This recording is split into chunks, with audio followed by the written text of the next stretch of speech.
This is going to be a double crochet 3 together decrease stitch. So let's do that. I've got some regular double crochet sitting here. We all know how to make double crochet, I hope. Yarn over, pull up a loop, pull through 2 twice. That's your normal double crochet full size. Now to do the double crochet 3 together decrease, we start with a yarn over and we pull up a loop in the next stitch or space, depending on what your pattern tells you to do. But we do the yarn over, pull through 2 only once. We do not finish the stitch. We keep the 2 loops on.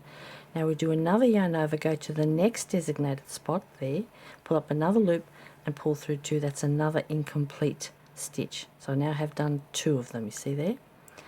Now this is a 3 together, so I've got to do one more, yarn over, pull up another loop in the 3rd spot, pull through 2 and stop again. So now I have 3 incomplete double crochet across 3 stitches in this case. It might even be across 3 spaces, but in my case I'm just doing them in stitches. So you follow your pattern.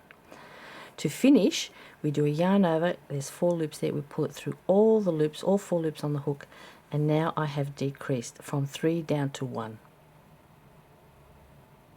I'll do another one, but I'm going to need a bit of space to get across. I'll do a couple of chains.